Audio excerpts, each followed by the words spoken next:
Hola amigos, ¿qué tal? ¿Cómo se encuentran? Aquí con ustedes Daniel Rojas Pachas con un nuevo video para este espacio Libros y otras interferencias. Vamos a retomar los cómics y el día de hoy vamos a hablar de este libro, cierto compilatorio de la historia de Alan Moore, El Día del Juicio. Es un cómic del año 97 que toma como elementos la desaparecida editorial de Rob Liefeld llamada Awesome Comics. Antes de entrar a hablar del cómic, ¿cierto? Y el trabajo genial de Alan Moore en este tomo recopilatorio de esta historia, hacer un poco de historia, y para los que no conocen a Rob Liefeld y el universo Awesome Comics y digamos su paso por distintas compañías DC, Marvel, voy a hacer un poco de historia. Rob Liefeld es parte de un grupo de dibujantes norteamericanos de bastante éxito en los años 90. Junto con Todd McFarlane y Jim Lee fundaron Image Comics, y ellos vienen, digamos, del mundo del cómic de las grandes editoriales, DC y Marvel. Por si no lo sabían o quizá no lo recuerdan, o bueno, quizá lo saben, pero es bueno tener en cuenta que Todd McFarlane estuvo a cargo, ¿cierto?, de Tormento, del cómic Tormento de Spider-Man. Jim Lee a cargo del cómic de X-Men, con todo, digamos, esta alineación que se hizo bastante popular en los 90 en la serie animada de Fox. Y Rob Liefeld tenía a cargo, ¿cierto?, la serie de X-Force, y creó personajes como Cable y Deadpool, ¿cierto?, el popular personaje que hace poco vimos en una adaptación cinematográfica y que ha ido evolucionando en el tiempo desde la creación que hizo Rob Liefeld. Bueno, estos dibujantes eran top ventas en los años 90 y decidieron separarse, digamos, de la gran industria de Marvel y crear su propio sello llamado Image, por el cual pasaron otros dibujantes como Eric Larsen con Savage Dragon, ¿cierto?, Marc Silvestri y una gran cantidad de dibujantes creando esta compañía independiente que se volvió en un momento, digamos, el tercer sello dentro de esta histórica batalla entre DC y Marvel. Rob Liefeld, dentro de este grupo conformado por Jim Lee y Todd McFarlane, es probablemente uno de los que ha perseverado en el cómic. Bueno, Jim Lee también. Todd McFarlane más bien se ha dedicado como a la industria del, digamos, la confección de figuras, estatuas, ese tipo de cosas de colección, y más bien Rob Liefeld ha perseverado en el cómic y ha abierto, digamos, otros sellos, ¿cierto? Y Awesome Comics fue uno que abrió a fines de los 90 para, digamos, preservar sus personajes luego de separarse de Image. De alguna manera, un poco esta historia que les estoy contando de lo que pasó con Liefeld, su separación de Marvel, va de la mano también con un fenómeno que ocurre en los cómics cuando los artistas de alguna manera pierden el control de sus creaciones y finalmente estas pasan a formar parte, digamos, de la galería o gran universo de estos grandes sellos. O sea, de alguna manera Rob Liefeld ha vuelto a dibujar en el tiempo a X-Force, a Cable, a Deadpool, pero digamos él no tiene el control creativo y tampoco las regalías totales de lo que son estos personajes. Entonces, de algún modo, cuando estos autores pasan a Image, de alguna manera tratan de crear su propia galería de personajes. Jim Lee lo hace con Wildcats, ¿cierto? Todd McFarlane con Spawn y Rob Liefeld con Jan Blot, que es la menos popular de todas en realidad y la menos recordada, probablemente porque Rob Liefeld era un gran dibujante al comienzo. Si uno ve el trabajo que hacía en Halcón y Paloma en DC, tenía digamos, un futuro promisorio. Luego el estilo de Rob Liefeld se vuelve un estilo bastante pobre estéticamente hablando, ya que siempre los personajes están muy estilizados, son mujeres de senos muy prominentes, hombres ultra musculosos de cabezas muy pequeñas, con torsos ridículamente abultados, llenos de pequeños bell pouch, como pequeñas como carteritas, como cinturones como el de Batman, ya casi ridículo los distintos pastiches o copias que hace de personajes. Cuando crea Jan Blot, de algún modo lo que hace es replicar a los personajes que él había inventado en X-Force.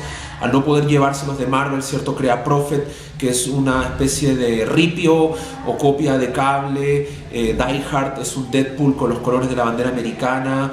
Super Patriot es prácticamente Capitán América. Supreme es Superman. Glory es Mujer Maravilla. Sentinel es Iron Man mezclado con War Machine. Entonces, de algún modo, el trabajo de Rob Liefeld es bastante infame. Por eso para mí fue curioso toparme con este cómic hace años y ahora adquirirlo, ¿cierto?, en físico, guionizado por Alan Moore.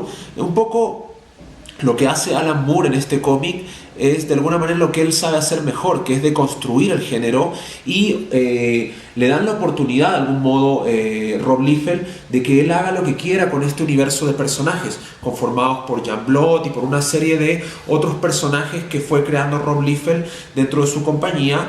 Está Supreme, está Prophet y hay otros personajes menores o menos conocidos incluso, y le permite a Alan Moore, ¿cierto?, crear esta historia un poco de la mano de lo que es Watchmen, de la mano de lo que es también este otro cómic de Grant Morrison que revisé hace unas semanas en otro video, Flex Mentalo, que son cómics metatextuales, cómics que de alguna manera interrogan y de alguna manera también lo que nos muestran a nosotros como lectores son las tras bambalinas o digamos los elementos que rompen la realidad y ficción dentro de lo que es el cómic como arte y digamos la historieta como género. ¿De qué va la historia? Para ya entrar de lleno en esto. El día del juicio lo que nos plantea, tal como el nombre dice, es un juicio a un superhéroe. De forma antojadiza nos presenta un personaje llamado Night Saber, que es el que aparece en la portada. Un personaje que luego voy a agregar una imagen acá al costado para que lo vean. Es prácticamente un pastiche, un ripio, una copia, una prolongación de lo que podría ser este Gambit de los X-Men. Se trata de un australiano que carga con energía los objetos, igual que lo hace Gambit, que es un cajún, ¿cierto?, de Luisiana, parte americano, parte francés. Bueno, este es un australiano que tiene una bandana en la cabeza, una chaqueta larga, un look muy parecido al de Gambit y usa un báculo igual que Gambit. Entonces este personaje llega una noche a las bases de operaciones de Jean Blot, se encuentra con el líder que está haciendo guardia, que es Sentinel, y acaba de cumplir 30 años, está deprimido. Es un personaje que muestra un gran vacío existencial, de alguna manera su vida no va hacia ninguna parte, el ser superhéroe no lo llena, y decide esa noche tratar de ir a conversar y de algún modo ligar con una de las chicas del grupo llamada Riptide, pero al llegar al lugar lo encuentra vacío y se queda dormido. Al día siguiente es descubierto por sus otros miembros del equipo de Jean Blot, Shaft, Vogue, Bedrock, podríamos decir Shatterstar, La Mole y otros personajes, porque todos son, hay que verlo así, casi ripios de personajes de otros cómics anteriores de Marvel, etc. Y lo encuentran a este personaje Night Saber durmiendo sobre una cama llena de sangre y encuentran al costado el cadáver de Riptide. Y a partir de esto se desencadena una serie de hechos que someten a este personaje a un juicio. El cómic nos plantea que esto es algo inaudito. En otros cómics anteriores, en el clásico de Jack Kirby de Marvel, El Juicio Galactus, vimos una especie de juicio, también está el juicio del Fénix, ¿cierto? Pero este es un juicio más bien por un crimen sumamente común, no un crimen contra la galaxia, contra un planeta, sino más bien es un asesinato, un homicidio, y por una parte un sector del grupo quiere encubrirlo y otro sector del grupo, al ser un equipo que depende del gobierno, decide poner esto en manos de la justicia. Entonces se inicia un juicio de superhéroes con un jurado compuesto por superhéroes, por abogados que de algún modo han sido superhéroes o han sido psychics ya retirados, ¿cierto?, pero que también tienen la profesión de abogados, y se inicia todo este montaje muy aparatoso en un castillo, en una especie de base flotante de Supreme, que es este personaje que es como Superman, que ya Alan Moore también había trabajado por encargo de Rob Liefeld. Rob Liefeld también le dio la oportunidad de trabajar este personaje, y como nosotros sabemos, Alan Moore no desperdicia estas oportunidades de trabajar con personajes que de algún modo son arquetipos, porque eso hay que recalcarlo. Si bien los personajes de Jean Blot, los personajes de Rob Liefeld son personajes muy superficiales, personajes muy estereotipados, así como Supreme es de alguna manera una especie de pastiche o repetición de lo que sería Superman, para Alan Moore, que es un genio a la hora de tratar el género y revisitarlo y replanteárselo, es una gran oportunidad el poder tener estos personajes que son de alguna manera cascarones vacíos y que él puede llenar y trabajar de forma libre, lo cual una gran compañía no le permitiría. Entonces, sabemos que Alan Moore ha hecho una de las grandes historias de Superman y de muchos otros personajes. Lo hizo también en Watchmen, lo ha hecho en V de Vendetta, lo hizo con la Liga de los Hombres Extraordinarios, y así puedo seguir nombrando grandes historias de Alan Moore. Aquí también lo hace, y con Supreme lo hizo. De alguna manera revisita la idea de Superman a través de Supreme, y a través de esto revisita una serie de elementos que tienen que ver con, nuevamente, las edades clásicas del cómic, el rol del lector, el rol de todos los que formamos parte de la cadena productiva del cómic, desde la gran productora editorial hasta los personajes, hasta un universo, hasta la historia, digamos, o la tradición a la cual responden los cómics, y también, obviamente, el ámbito comercial y probablemente la banalización de las historias. Entonces, ¿cómo está planteada esta historia? Primero, la estructura es muy interesante, porque a la par de que se va mostrando, digamos, esta historia lineal del juicio de este personaje sometido a una especie de interrogatorio y posteriormente un proceso debido al asesinato de su compañera, con estilos de otros dibujantes, porque toda la historia principal la dibuja Rob Liefeld, a lo cual me voy a referir después. Se van intercalando pequeñas historias de personajes que responden a otros personajes arquetípicos del heroísmo en los cómics. Por ejemplo, aparece un personaje que es como Conan, aparecen personajes que responden al mito de Arthur Pendragon, aparecen un personaje que responde a lo que sería Tarzán, otro personaje que está involucrado dentro de una especie de universo similar al del Sargento Rock o el Sargento Savage también en la Segunda y Primera Guerra Mundial, y luego también tenemos a otros personajes que están enmarcados dentro de un universo como el del Llanero Solitario. Entonces, estas pequeñas historias dibujadas por otros artistas como Gil Kane, el clásico Gil Kane, dibujadas por no sé, Dan Jurgens y otros dibujantes, se van intercalando, y en un punto nosotros decimos: ¿qué tiene que ver esto con la historia principal? Y luego Alan Moore hace ese giro genial, porque esta historia, digamos, que se va intercalando, así como en Watchmen, la historia del Black Friar, ¿cierto? Del barquero, del barco, este fantasma del barco negro, se va intercalando como una metahistoria. Estas pequeñas historias que van cortando la historia principal, de alguna manera van contando la historia de un gran libro entregado por un dios, por el dios de la velocidad, ¿cierto? Por el dios que da, ¿cierto? Hermes, ¿cierto? El dios de la velocidad le entrega esto a Demeter, y en realidad lo que le entrega es una maldición. Le entrega el lenguaje, le entrega la sabiduría y el conocimiento compendiado en un libro que contiene la historia del universo y de la humanidad desde el principio al fin, pero es un libro que puede ser reescrito a voluntad. Y ese libro nosotros vamos viendo cómo se va perdiendo a lo largo de todas estas distintas etapas de la historia del cómic, pero también de la humanidad. Entonces vamos saltando de 1800 a 1920, al 400 después de Cristo, al 300 antes de Cristo, y esto va pasando a la par del juicio, para luego enterarnos que hay un leitmotiv, hay un elemento detrás de este asesinato que tiene que ver con este libro, y que a la vez este libro, que de alguna manera responde a tres puntos esenciales. Por un lado, el que todos somos potenciales creadores de una historia y modificadores y replanteadores de un universo. O sea, el creador como un gran dios, pero el creador también como un manipulador, como un demiurgo. Y de algún modo este libro, en manos de un mal personaje, de un mal guionista, de un mal escritor, de un mal creador, van a terminar guiando no solamente una historia en particular, la historia de Jean Blood, la historia de Wildcat, la historia de X-Men, la historia de Superman, la historia de quien sea, o incluso la historia de la humanidad a un derrotero de fracaso, sino que también de algún modo van a condenar a toda una etapa. Y hay un momento en el cómic, no quiero dar spoilers, pero hay un momento en el cómic en el cual nos plantea que de algún modo han sido los mismos guionistas, los mismos artistas y la misma humanidad la que de algún modo ha ido sumiendo, ¿cierto?, en etapas catastróficas los distintos periodos del tiempo.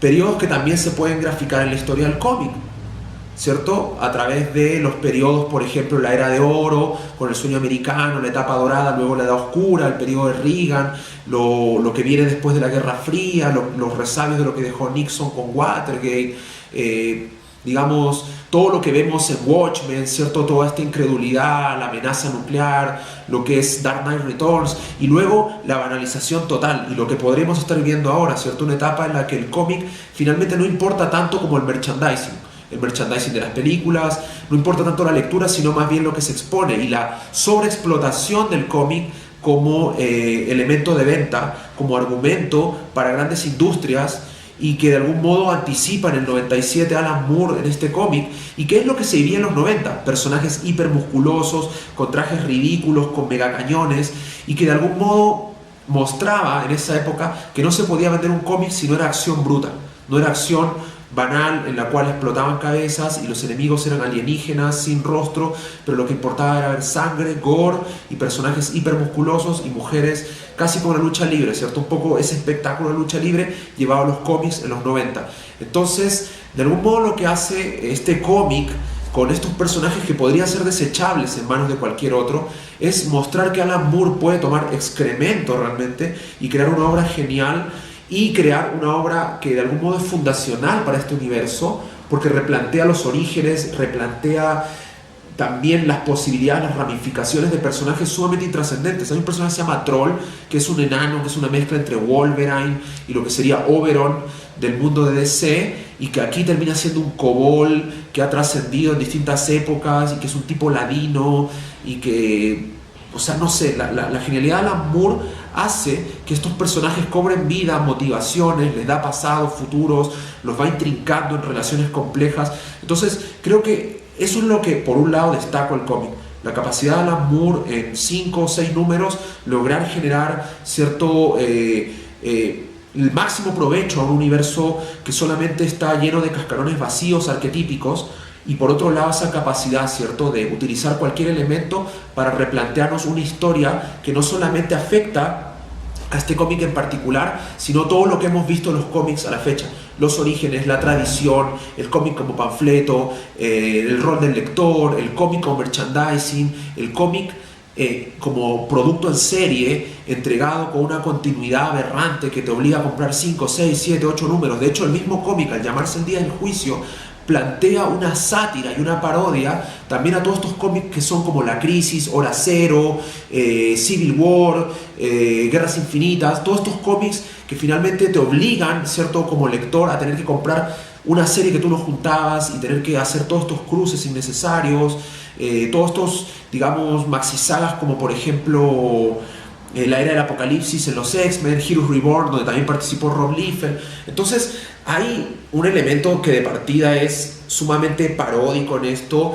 autoparódico y sumamente crítico de lo que es la industria del cómic, pero también nuestra capacidad como lectores para no entender que nos están engañando y que cualquier historia o cualquier objeto artístico en manos de un charlatán o en manos de una industria carnívora finalmente se va a terminar volviendo en contra de sus propios consumidores. Entonces es muy interesante lo que hace Alan Moore. Yo creo que es un cómic que obviamente si estás buscando acción, una historia simple, llana, una historia rápida, no, es un cómic para pensar, es un cómic que también, al igual que Flex Mental o Asterix Poli, varios cómics que he estado reseñando, incluso el mismo Watchmen, te permite como lector pensar dónde estás parado tú como consumidor, como creador, ¿cierto? Es muy interesante este cómic y elementos a destacar, la participación de Gil Kane, este clásico, ¿cierto?, del cómic norteamericano, de la época de Kirby, de Eisner, un dibujante que le dio vida a Green Lantern, a Atom, un dibujante que trabajó en Conan,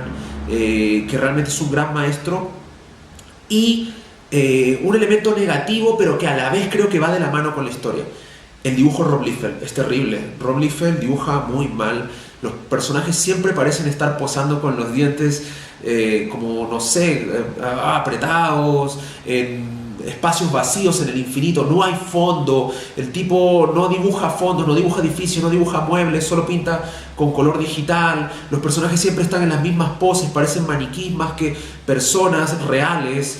La sobreestetización, pero acá creo que hay un elemento que Alan Moore también sabe utilizar muy bien y lo relaciono por ejemplo con esto. Si han visto de Paul Verhoeven Robocop, o han visto Starship Troopers o Total Recall, ¿cierto? Sabrán que Paul Verhoeven es un director que sobreestetiza la violencia para entregar un contenido mayor. La crítica al corporativismo, la crítica a la militarización, a la colonización, todos esos elementos están en sus películas. Y por ejemplo, en Starship Troopers, que es una parodia y una gran película, una gran crítica a los países del primer mundo militarizados y colonialistas, pre-9/11, una gran crítica política, una gran sátira, utiliza a actores malísimos, actores de soap opera, y utiliza una estética muy aria. Los personajes están ubicados en Buenos Aires, ¿cierto? Todo esto para construir un imaginario cercano, ¿cierto?, a la banalización de la violencia. Entonces creo que de algún modo Alan Moore hace lo mismo. Finalmente aquí no vemos la dupla genial Gibbons-Moore que funciona como un reloj suizo en Watchmen.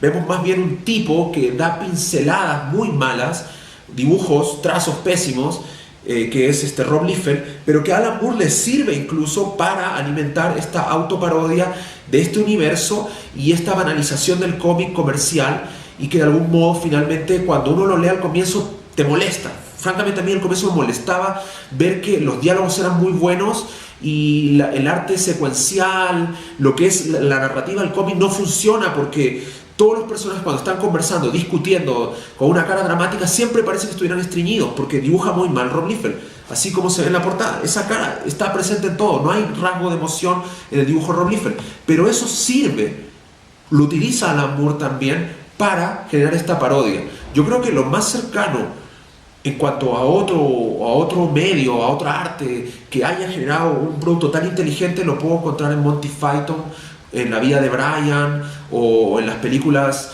donde toman elementos de, no sé, Lewis Carroll, o también El mito de Arturo, y los replantean de forma paródica. Terry Gilliam también, con El barón Munchausen o Brasil. Creo que de algún modo Alan Moore está en ese nivel, Alan Moore está en ese registro, y aquí lo que hace es eso, generar una mega parodia sobre el cómic, un cómic muy inteligente, muy introspectivo, muy profundo, pero a la vez también muy chistoso, con giros muy interesantes, sumamente recomendado. Voy a tratar de dejar en la descripción un link para que puedan descargar el cómic en español y puedan leerlo. Traten de adquirirlo, a mí no me costó mucho conseguirlo en una comiquería local acá en México, así que se los recomiendo bastante. Día del Juicio, de Alan Moore, del año 97, y destacar, ¿cierto?, la parte final, que es un tributo inmenso a Gil Kane, ¿cierto?, a este dibujante clásico del cómic, y que realmente creo que fue muy inteligente por parte de Moore en esta edición, que luego ya salió compendiando el cómic completo, tener un tributo, y uno ve ahí, digamos, el abismo que hay entre un Rob Liefeld y un Gil Kane, en donde ves el cómic como arte secuencial, la composición de la página, la movilidad, no sé, la anatomía de los personajes, todo muy bien planteado en la narrativa de Gil Kane, frente a un Rob Liefeld que más bien parece instrumentalizado a la luz de esta gran idea maquiavélica de Alan Moore de generar esta mega parodia como solo él sabe hacer. Bueno, espero que les haya gustado. Voy a tratar de traer videos interdiarios e incluso, si es posible, a diario. Estoy tratando de hacer ese esfuerzo, compatibilizar este espacio personal con mi espacio laboral como editor y como escritor. Pero gracias por suscribirse, estamos llegando casi a los 2000 suscriptores en el canal. Gracias por comentar, por compartir los videos. Nos vemos en un próximo Libros y otras interferencias. Gracias.